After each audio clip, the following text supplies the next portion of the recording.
The gunman who was killed in Saturday's shooting near the White House has been identified as 21-year-old Nazir Best from Maryland. Best allegedly encountered Secret Service at least twice last year and had a history of mental health issues. He also told authorities that he was Jesus Christ and he wanted to get arrested.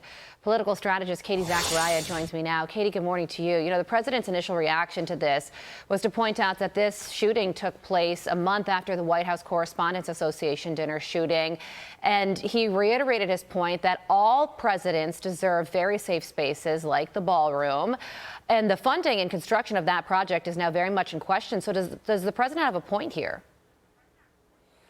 Absolutely, the president has a point. Look, within 1 month, we have a two times gunman trying to attempt to take President Trump's life. And this is historic, right? He's bringing crime down across the country. We're at 126-year lows, particularly in D.C. It's the safest it's ever been. Yet President Trump, the attempts on the president's life are absolutely historic. And so this ballroom has to be built, not just for President Trump, but for every single future president. As this type of leftist extremism is not being dealt with, we need to make sure the President Trump is safe and every president is safe after him, Carly. Well, this particular gunman, Best, was known to Secret Service and he had a criminal record. Do you view this as an incident that should have been prevented? Well, look, with the White House security complex, thank goodness the Secret Service neutralized him before he even had an opportunity to get any closer.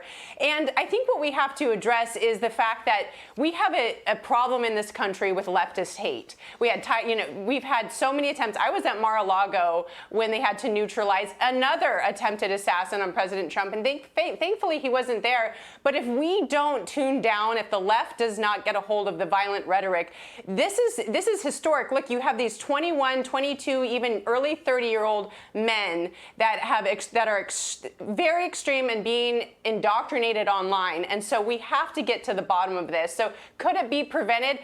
I think that we need to take a hard look at what's driving the extremism. And a lot of that, Stephen Colbert, Jimmy Kimmel, this violent rhetoric just seems to continue going, although Colbert was held accountable finally, Carly. Yeah, you know, Kate, that's a great point. And if you could dive into it a little further, because clearly there is a real issue when it comes to young men and this mental rot that's taking place that's leading to extreme violence among young men in America right now.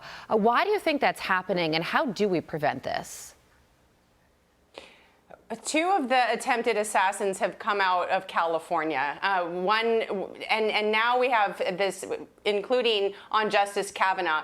And we haven't seen, Carly, this same tick across the board from the right. Although the left wants to continue saying the right is the violent side, it is all coming from the left with the assassination of Charlie Kirk and all these attempts on President Trump and the attempted assassin of Justice Kavanaugh. So what is driving this is, in my mind, you're looking at Maryland, California. You have this, President Trump had actually signed an executive order on dealing with radical indoctrination in K through 12 and then in higher education. And we have to get to the root of what is driving this radical indoctrination, particularly from the left among young men, and why they think that they have the opportunity to take these types of situations into their own hands and portray violence on American people. This is also Mangione. And also the Pacific Palisades arson lit this fire with the same leftist extremism that led to $250 billion of damage and lives lost, Carly.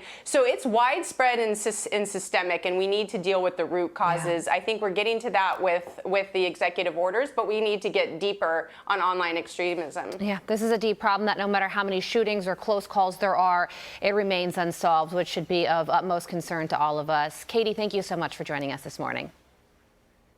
Thank you, Carly. Good to see you.